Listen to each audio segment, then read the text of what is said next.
The Memphis Grizzlies are a very interesting team. If you look at their full roster, you would never expect them to finish with a 22-60 record and have the second worst record in the NBA, yet that's what happened to them in the 2017 to 2018 season. Paycheck Savage here, and we will be discussing the current state of the Memphis Grizzlies franchise. If you guys like videos like this, leave a like so I know this is what you guys like to see. Comment more topics you'd like to see me discuss, and without further ado, let's just get into this. The Memphis Grizzlies are a team in a very intriguing position. They are a team that is not supposed to be contending for the first overall pick when you look at the team they have with Conley and Gasol, but they finished with a 22-60 record. Part of that is because Mike Conley has only played 12 games, and they relied on players like Dillon Brooks, Deontay Davis, and Andrew Harrison to lead the team. Due to Mike Conley being out for 70 games, the Grizzlies earned a top 5 pick in the draft. However, even if Mike Conley played all 82 games, this Memphis team is not good. They're still a mediocre team. The old grind Grizzlies from the early 2010s are long gone. That team was just a quality shooter away from being a contender, but they just never got that. But the remaining players from that era, Mike Conley and Marc Gasol, are old, more injury prone, and overpaid. They are not fit to be on this team, and they really need to rebuild and to start all over again. The Grizzlies cannot go out in free agency and sign quality players to go alongside with Conley and Gasol due to having Chandler Parsons' horrific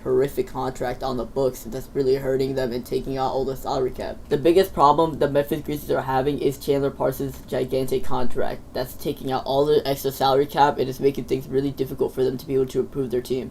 Due to it being very difficult for them to improve their team, I believe it's time for them to start a fire sale and start the rebuild. If you look at their roster and look at the young talent they have, yeah, they have a couple of decent players like Deontay Davis, Andrew Harrison, and Dillon Brooks, but they don't have that superstar young player to sell tickets and lead your team. They don't have a Devin Booker, they don't have a Ben Simmons, they don't have a Joel Embiid. They don't have that guy. Yeah, they have a top 5 pick, but they need more around that. If you look at all the teams at NBA, you need to have more. You need to trade Conley and trade Gasol, find someone to take Parsons if you're trying to feature first, or just hold on to his salary. The key thing is to acquire first round pick or second round pick and just build through the draft. That's the best thing that the Memphis Grizzlies can do right now. The Memphis Grizzlies really messed up at this past trade deadline. They had Tyreke Evans on a 1-year, $3 million contract, and they decided to hang on to it for whatever reason. Expiring contract, no options at all, when they could have gotten a late first or maybe an even second round pick from a contender. After the season, Marc Gasol only has 1 year left on his contract and he has a player option for the second. The decision that the Grizzlies made to not trade Tyreke Evans and not trade Marc Gasol, they're bad decisions for a team, especially in the position that they are in. If you follow Marc Gasol and see what he's done this year, it's been nothing but negative stuff. Yeah, David Fizdale fired, who I believe would have been the perfect coach to lead the Grizzlies during this rebuilding era, and he's also been talking bad about his teammates this year. Marc is obviously unhappy being on a rebuilding team when he's past his prime. He's 33 years old, he doesn't have a championship. This would be the perfect time for him to ring chase a little bit and go to a contender. The Grizzlies made a really big mistake by listening to Marc Gasol and choosing him over David Fizdale. Marc Gasol should not have that big of an influence and big of a voice at 33 in this stage of his career. Between getting his head coach fired and publicly bashing his teammates in interviews, it just looks like it'd be mutually beneficial if Marc Gasol left the Grizzlies in this offseason. At this point, looking at their relationship, a trade would be beneficial for both parties. The biggest question mark in the Grizzlies offseason, in my opinion, is Chandler Parsons. Getting rid of his contract will be something that will be very difficult for the Grizzlies front office to pull off.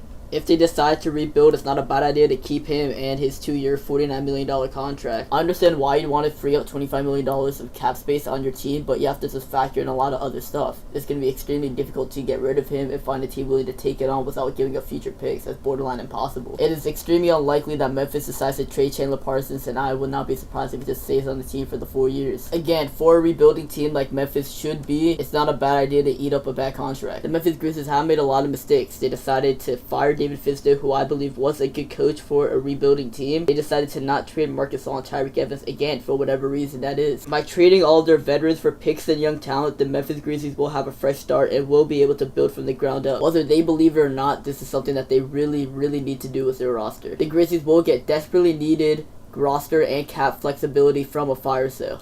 The Memphis Grizzlies' focus needs to be building around whatever player they pick in the first round this year, whether if it's Luka Doncic or Marvin Bagley, or who knows, maybe they even pull off a DeAndre Ayton. The main thing to take away from this is that the Memphis Grizzlies need to just go all in on rebuilding, trade away everyone, and just get a fresh start. They're a team that's mediocre at best. They always have been. They've always been a great team, but just not great enough to actually get a championship. While some might say draft Bagley and just keep the entire team and just plug him in, that's not something that the Memphis Grizzlies should do, because there still won't be anywhere close to Golden State or Houston. There's just no point. The best thing to do is build for the future when there isn't a Golden State or there isn't a Houston. Look at what the Sixers did with the process. They tanked for a couple years, and now look at them. They have Joel Embiid and Ben Simmons, who are just dominating the league as a dynamic duo. Who knows? That's something the Memphis Grizzlies might be able to pull off in the future. If there's one thing for you guys to take away from this video, is that the Memphis Grizzlies would benefit tremendously from undergoing a fire sale and finally starting a legitimate rebuild. That's all I got for you guys today. If you guys like these types of videos, again, like I said earlier, leave a like, comment, subscribe, and I'll see you guys in the next video. See you guys later. Peace out.